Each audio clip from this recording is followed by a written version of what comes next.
thank you, Landon, for your reading and what you shared about the mind. I think you're right. We don't think enough about what we think about. That was a great concluding line. And it was just a good reminder for me that we really need to take serious what we do with our time, how we spend our time. Some of you might be familiar that I guess it would have been near the beginning of the pandemic, so somewhere in March or something. The Arise Institute, they made all of their online training available for free for a period of 60 days. And there were, from what I think I remember hearing, there were tens of thousands of people who took advantage of that opportunity to receive this free Bible training. And then they extended it for those who originally signed up if they gave just a small donation or whatever the Lord put on their heart. And so I know some people, including my mother-in-law, who took great advantage of that. And it's so important when we have opportunities, whether it's Arise or Amazing Facts or It Is Written or whatever multitude of resources we have as Seventh-day Adventists, to take advantage of those resources. But the burden that I have is not that we just learn intellectually, but that it becomes, it transforms our lives. That is absolutely critical. And that will happen if in no other way by trickle effect, but if we choose to be intentional and really come to God. One of my favorite verses, I've got many favorite verses. My all-time favorite verse is John 10:10, but one of my favorite verses, if you go to Psalm 139, it's just bonus, no extra charge for this here, and then we'll get into our sermon. Go to Psalm 139. Psalm 139, the last two verses. The last two verses of Psalm 139 say, "Search me, O God, and know my heart. Try me and know my anxieties, and see if there is any wicked way in me, and lead me in the way everlasting." If we were to be intentional, not in the type of pity is not the word I'm looking for, but where we're always looking at self. I mean, we have to introspect. That's important. But after we as we're talking with God, as we're asking Him to search our hearts, and we're recognizing the things that need to change, then we look up and we look to His example and we follow in His footsteps. But if we were to be intentional, not just to learn all this stuff and be able to explain our faith, which is absolutely critical, we need to be able to do that. That is irreplaceable. But if we went the next step and said, "God, really transform me. I want to make myself available to be transformed," I think we would see in our own lives huge changes. And I say that of myself, and I got convicted by what you shared this morning, and thank you again for that. It's a great, great reminder. So not just for the kids or the young people, but the younger-ish adults like ourselves, I guess. We need that reminder too. So anyways, thank you again. And that's a good segue into the sheet that I passed out.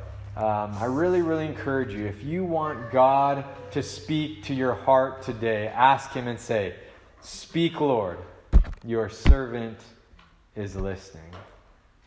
And then take a moment to write down, to be intentional. Write down how the Lord spoke to you, what He put on your heart, and how you will commit or recommit to that thing that He's put on your heart. I know for me, God has put many things on my heart over the years, and it's so easy to kind of forget those things. You remember it maybe for a day or a week or a month. And so it's important to be reminded. It's important to recommit. God is so patient with us. So if He put something on your heart today, either make a new commitment or a recommitment to that. And of course, if you have any comments or questions, or if you're interested in any of the things below, please fill that out and turn it in to me at the end of the service. So with that, we will pray, and then we will get into the message today that I've titled, A Tale of Two Birds. A Tale of Two Birds. So I hope that's an interesting a picture that comes to mind as we think about this. So please bow your heads with me as I say a prayer.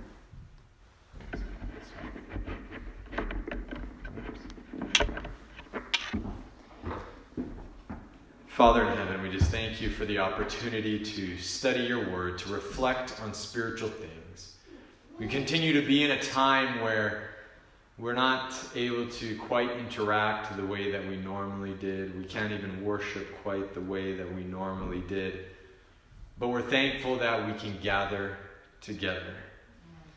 And as we anticipate concluding the series in Hebrews, we want to never forget to assemble together and to press together during these times, especially as the nearness of your coming is closer and closer.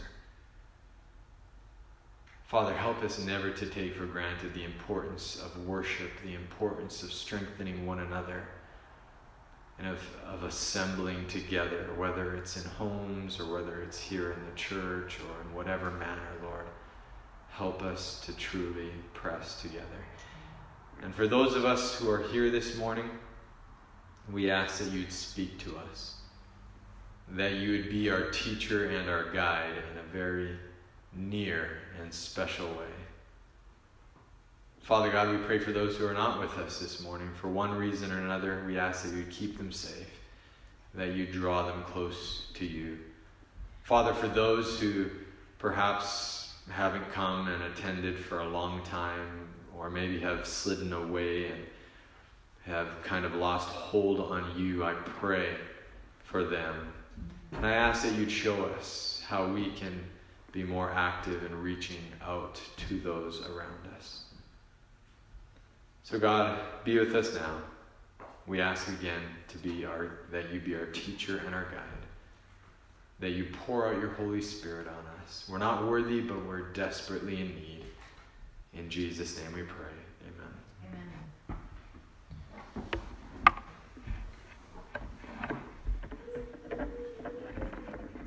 So we are, as I kind of alluded to in my prayer, we are taking just a little break from the series on Hebrews 10. We'll come back to it, but we're doing a little study into Psalm 84, and the title of the sermon is A Tale of Two Birds. And I thought it was kind of interesting that there's two birds right here. I don't know if you've ever noticed this in the decorations here at the church, but I guess it's good to use it as object lessons. So here we have two birds. And I don't know if you've ever thought much about birds. I don't know if do we have any bird watchers among us here in the room? I'm sure whenever you're out hiking or hunting or whatever the case is, we see birds, we hear birds. And the bird that I've been quite interested in since I moved back to this area is the pheasants. They're quite big, and the males are very colorful and very beautiful. Birds, I've been fascinated. I think birds are absolutely fascinating and amazing creatures. I mean, there's lots of amazing creatures, but one of the simple things about birds is that they fly, right? I mean, how amazing would it be for us to have the opportunity to fly and to soar through the air, right? Or like the peregrine falcon, who, I forget how fast, my wife always reminds me how fast they can go, but that's on a dive bomb, and when they tuck in and they just just shoot down, they can get up to very intensely high speeds. I mean, can you imagine having an experience like that? I mean, we try to simulate it, right, by jumping out of a plane with a parachute, or maybe other forms of gliding through the air or whatever. And of course, it was amazing when humanity figured out, how to do flight, right? And I'm sure many of us, perhaps all of us in this room, have taken advantage of that and been able to fly through the sky. Not exactly like a bird, but to still see kind of that perspective, as they say, the bird's eye view. So as we think about a tale of two birds, I'm reminded, and I think back to some good memories that I had while Michelle and I were at Andrews University. And so we had a mother and a father bird, obviously. But when I'm thinking about a tale of two birds, I'm thinking of two sets of parents. So this one set of parents, we'll put this one down for a second. This one set of parents, when we were in Michigan, they were, I believe, barn swallows. They decided that they were going to build a nest right over top our garage. There was a little light, kind of one of those marine lights, if you kind of know what that looks like. There's a light over top of our garage, and these barn swallows decided to build a nest. And if you're familiar with barn swallows, they build their nest out of, anybody know? Saliva and mud, right? So it becomes a mud nest. So it's pretty strong. They want to have a secure, solid nest. And so they built these nests there, and they laid their eggs, and then they incubated their eggs and everything. I don't know much about the whole process. But eventually we started to hear some extra voices, and those eggs hatched. And the mother and the father would keep coming back and forth and bringing food. And if you get too close, it's right over our garage, so you're driving in and you'd see the birds fly, and the mother and the father. And then if you would, walk, near it, they would try to dive bomb you and try to protect their young.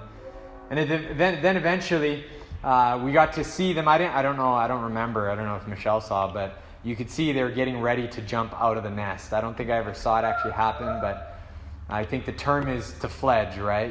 When they take flight for the first time. And it was just kind of a cool process to see, and we tried to take pictures and do different things. So we have this example and this experience where we saw this family form a nest, build a nest, raise these young, and eventually instill in them the confidence to take flight for the first time. And so that's the tale of the first bird. And so we'll say this one represents the bird that built the secure nest. But then when we moved here to Salmon Arm, we moved into a house that was still being renovated. And so part of the kind of overhang of the roof was exposed because they had torn down the garage, and they were going to rebuild the garage and then join into the existing structure. And so some of the overhang of the roof was exposed. And so this other bird or parents decided that they were going to build their nest in the overhang of the house. And when it came, and this is still fairly early spring, but when it came to kind of realizing that we needed to close that space up, we saw, and it ended up being robin's eggs that were there, and we know that because we know what robin's eggs are like. They're that light blue or whatever color we would call it. And so they had built their nest in a place where they thought it was secure. They thought it was safe. But we had to move that nest. There was kind of no point leaving it there, but we knew, and as some of you might be aware of from what I've been told, when you mess, especially with a robin's nest, the mother will abandon the nest. And so we moved that nest, and Michelle later, she ended up seeing it, not knowing the whole story, and she's like, "Oh, there's a robin's nest there." And we're like, "Yeah, but unfortunately, I don't think the outcome is going to be so good."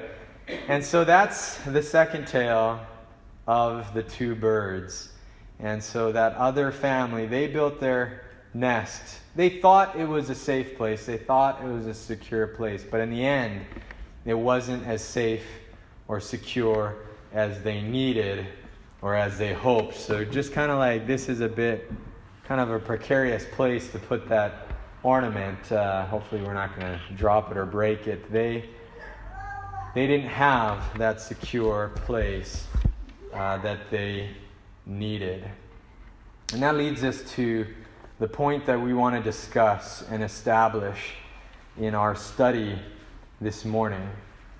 Because where you dwell, where you build your house matters.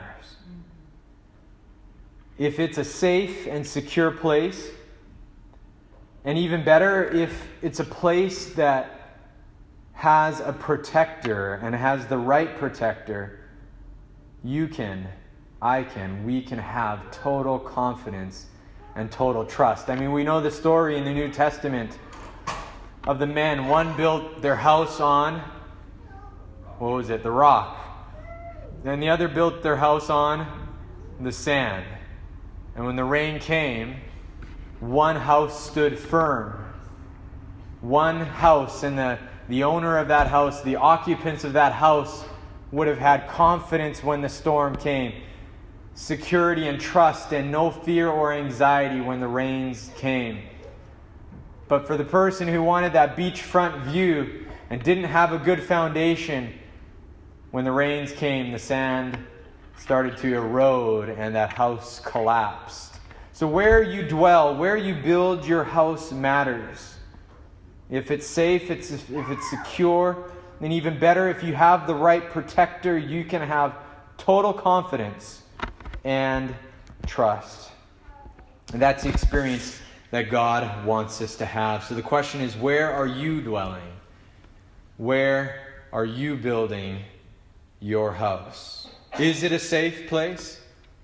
Is it a secure place?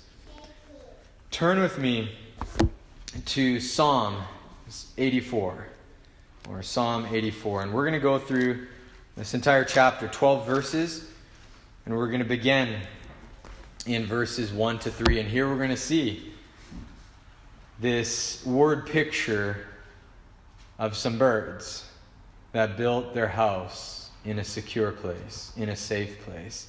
Psalm 84, verse 1, the Bible says, "How lovely is your tabernacle, O Lord of hosts.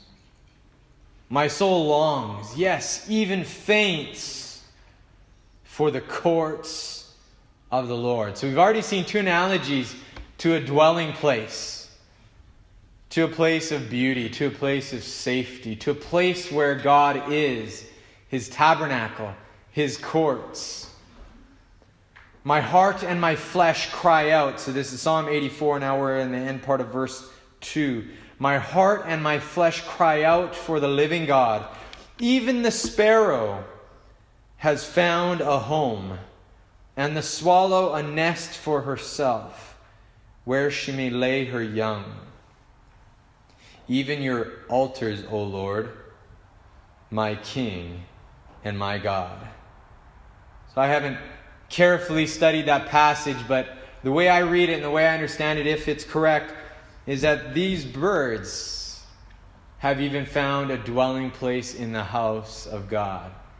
And how far we go with this analogy, that would be dependent on exactly what the text is saying. Like I said, I haven't exhaustively studied this passage, but we do know God cares about the birds. Amen. He cares about His creatures. He's numbered the hair on our head, and He cares about us. We are of intense value in His eyes.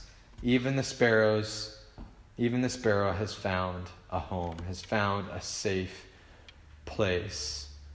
And so that brings us back to the question, where are you dwelling? Where are we building our house? As we continue, we are reminded of two powerful promises. Blessed is the man whose strength is in you. That's in the Lord. Whose heart is set on pilgrimage. As they pass through actually I skipped the verse. Let me go back to verse 4. Blessed are those who dwell in your house. They will still or always be praising you. Blessed is the man whose strength is in you, whose heart is set on pilgrimage. And we'll just pause there for a moment. So we're told, as we get into the introduction, into the beginning of this psalm, and this is a psalm, as you see in the subtitle there, this is a psalm of the sons of Korah. And if you look up and you read through the psalms, you'll see many of the songs or psalms were written by the sons of Korah. And so as they sing, as they share the song that is on their heart, there's this great desire to be in the house of God. And as you read through, you start to see that there is a blessing, there is a safety, there is a security that comes with being in the house of God. Blessed is the man, we are told. And that type of blessing, if we don't take it for granted, and if we can experience the joy of being in Christ, of building our lives on Him, the rock, we will always have reason to praise the Lord. Amen? So the question is, why is this so important? Why is it critical that we build our house on a safe and secure place? As we continue reading now into verse 6, it says, as they pass through the valley of Baca. I don't know what your version says. There's a translational note in mine that says Baca means weeping. As they pass through the valley of weeping, or as Psalm 23 says, the valley of the shadow of death. They make it a spring. This is interesting. The approach of this individual, the choice of this individual, in spite of the pain, in spite of the suffering they have experienced, they have made a choice to set their eyes on Christ, on God, to choose to see their cup half full rather than half empty. It says, they make it a spring, this valley of weeping, this shadow going through the valley of the shadow of death. They make it a spring. The rain also covers it with pools. They go forth from strength to strength. I mean, that's a powerful word image. I just love it. There's a similar idea written of in Corinthians. I forget if it's 1st or 2nd Corinthians, where it says, beholding Christ. And then it goes on to say at the end of the passage, from glory to glory, if you're familiar with that. So this continual abounding of coming closer and closer to God is what is talked about by Paul in Corinthians. But here in Psalms, we are promised that we can go from strength to strength. And when it's phrased like that, it's the idea of going deeper and deeper and getting stronger and stronger in our faith with God. Do you want to have a faith and a confidence that is unshakable? I believe that's a desire of most of our hearts. And perhaps by the grace of God, we've had enough of an experience with God where we have already seen, and we can look back and we can say, my faith is stronger today than it was when I went through that other experience, or when I first accepted the Lord. And you can look back and you can see how God has strengthened you. But we can get, by the grace of God, stronger and stronger and stronger. They go from strength to strength. Each one appears before God in Zion. Why is it so important where we build our house and where we dwell? The answer is very simple, because when you are in the house of God, you are in a secure place. Amen? Amen. When you are in the house of God, you have no reason to fear if you focus and you intentionally think about all His goodness and all His blessing. Yes, we will go through valleys of weeping. Yes, we will experience tragedies and calamities. Yes, our faith will be tested. But if we are in the house of God, we can make it, that experience, that crisis, we can make it a spring. We can go from strength to strength. We can have an unshakable faith if we are building our house on Christ, if we are dwelling in Him, if we are dwelling in the house of God. And these are all synonyms for putting our whole life in Christ. Because we know calamity is coming. And I'm sure, and I know that some of us have had challenges, crises, tragedies that have happened in our lives. And we have, at times, experienced His strength. We have seen that He is a refuge for us. We have seen Him answer our prayers. But what happens when He doesn't? What happens when we don't sense that He hears our prayers? We continue in Psalm 84, verses 8 and 9. It says, O Lord, God of hosts, hear my prayer. Give ear, O God of Jacob. O God, behold our shield, and look upon the face of your anointed. So here we have a conversation, a prayer, an appeal to God for protection. We have an appeal to God that He will be our shield, that He will look to Christ, the anointed. And it begs the question, what happens when you don't see your prayers answered? What happens when God becomes distant? I believe that the key is understanding the big picture. I believe that the key is understanding the narrative idea found in Psalm 84 and throughout much of Scripture. And as we look at these verses, there are what I call covenant clues. Because when we talk about the tabernacle, when we talk about the courts, when we talk about the dwelling place of God, when we see a reference, O God of Jacob, when we see even verse 5, which is a key verse, we'll come to it in just a moment, about pilgrimage, all of these are covenant clues. Many of them are sanctuary language that gives us this bigger picture, this narrative of Scripture, that yes, God is our refuge. And yes, He has made unlimited promises in so many ways for us. He has made these amazing promises. But many of these promises are not all fulfilled here and now. It doesn't mean our prayers aren't heard. It doesn't mean they're not even answered.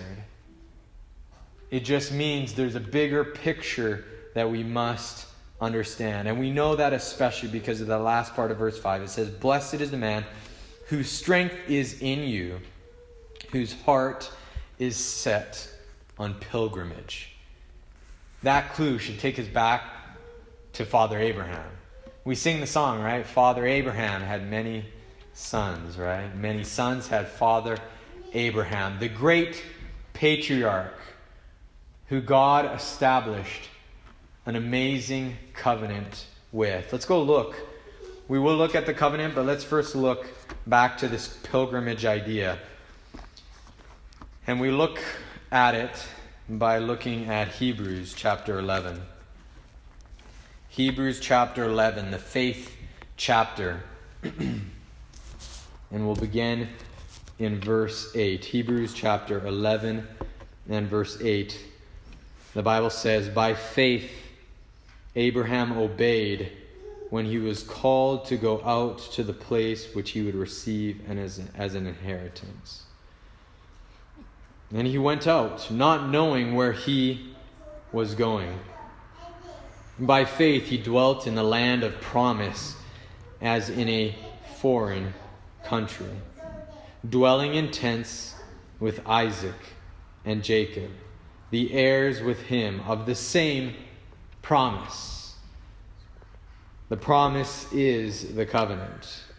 Verse 10, for he waited for the city which has foundations, whose builder and maker is God. Skipping to verse 13.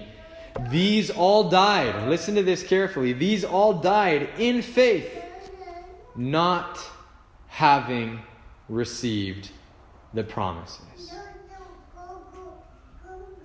but having seen them afar off, were assured of them, embraced them, and confessed that they were strangers and pilgrims on the earth. Hold your hand in Hebrews, and if your hand is still in Psalm 84, you go back.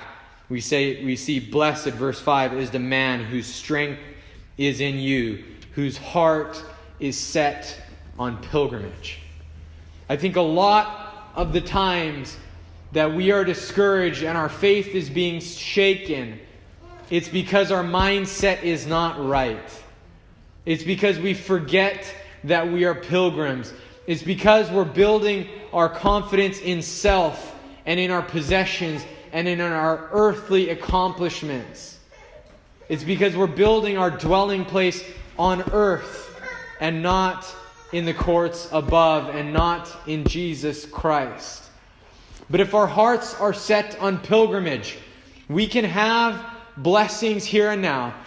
We can see God work in our life in amazing ways. But when He doesn't always show up the way that we hope or think, we are not shaken because our heart is set on pilgrimage. I mean, to me that was such a beautiful and powerful concept when I saw it.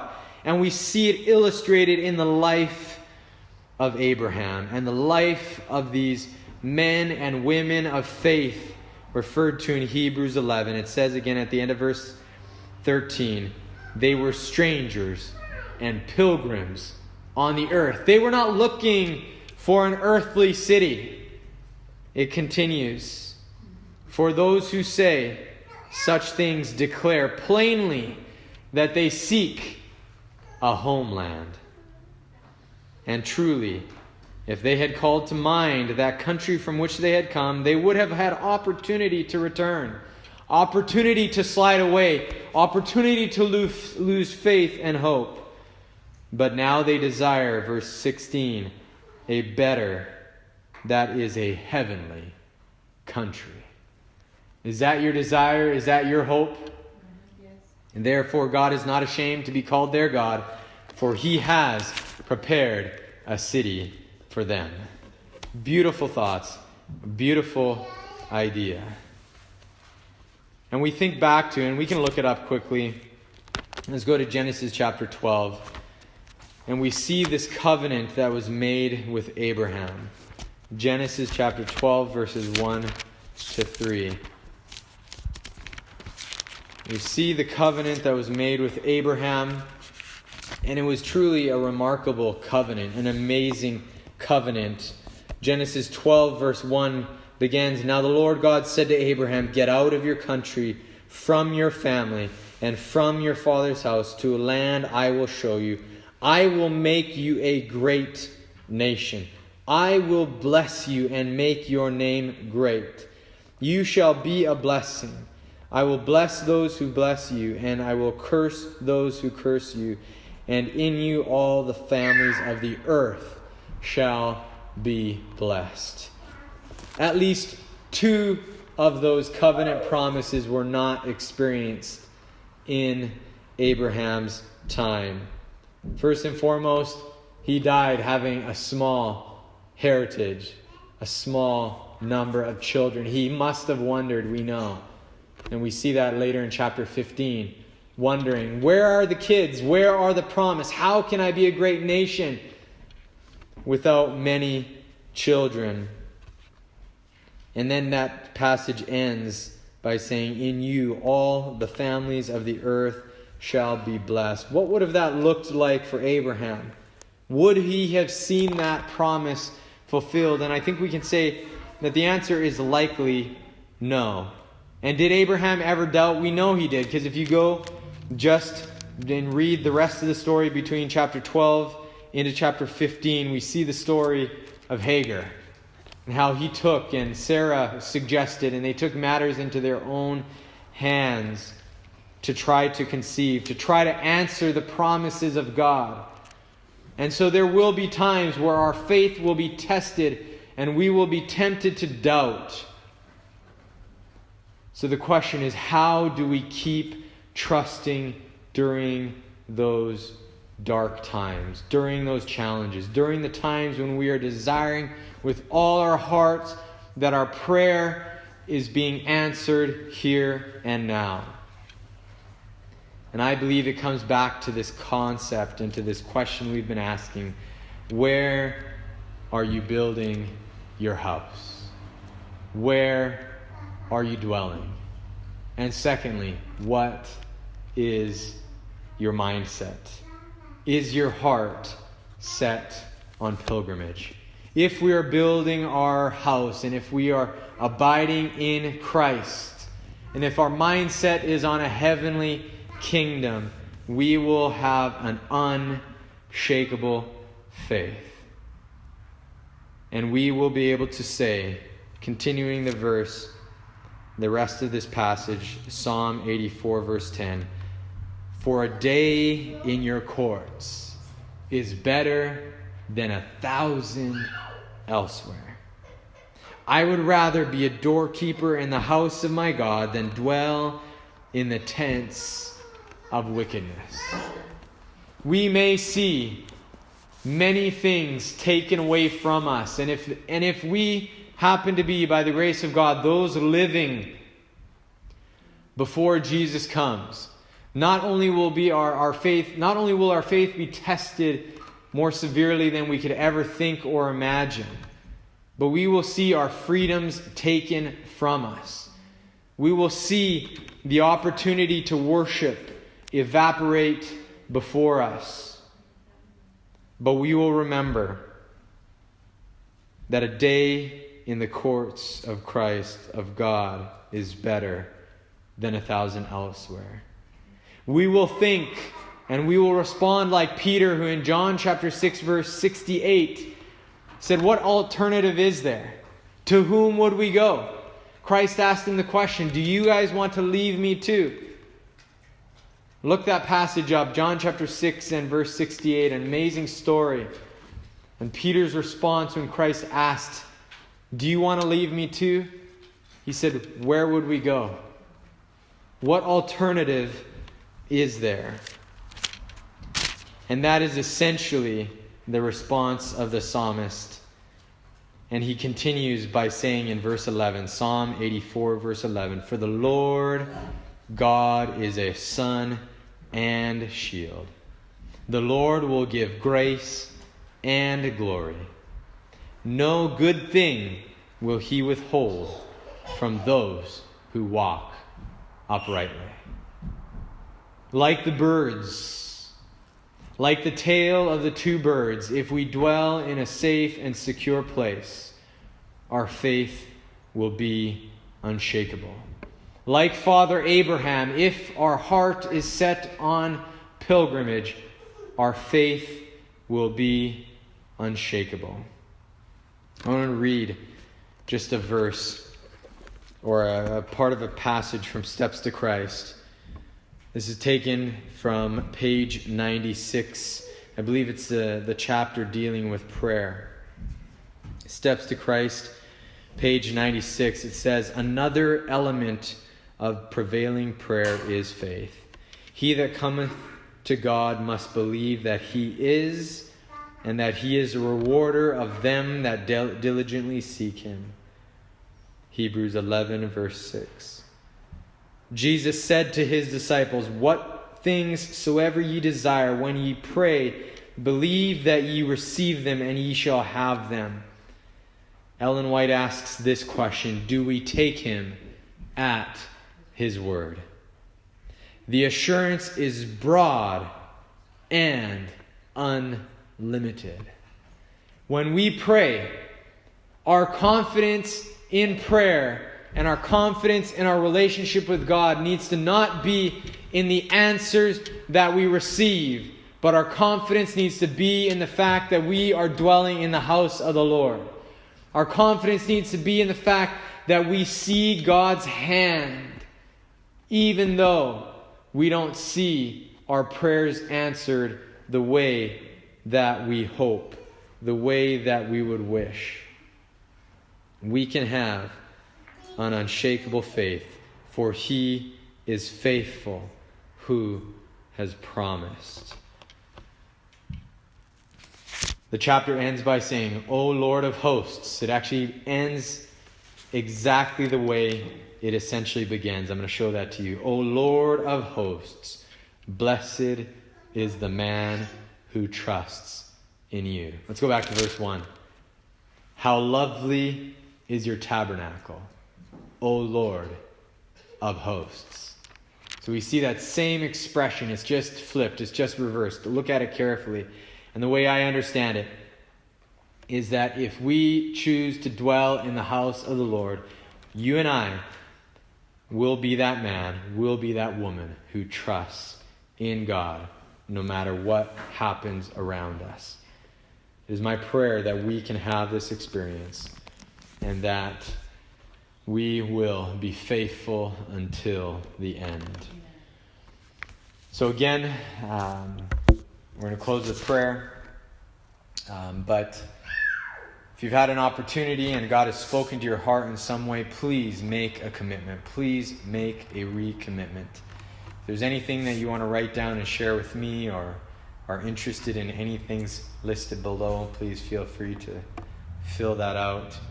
And then I will be outside and we can visit and you can pass it to me. But let's bow our heads for a word of prayer.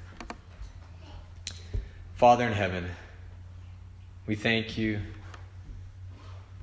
for the tale of two birds. A reminder that the choices we make to build our house on the rock, to dwell in you, that if we make that choice, we can have a secure faith. And we can go from strength to strength. I thank you for each individual that is here today. And I pray that you would draw us closer together, especially during these times. We know there are many things that impact our walk with you. And we looked at just two of them today. But another one that we've been studying is the importance of assembling together, of encouraging one another. And so we pray for our group, our church family here in Revelstoke. And we pray that you would help us to lift up one another's hands. That you would help us to be faithful no matter what happens around us. Again, we pray for those who are not here today, and we just pray that you would strengthen them as well.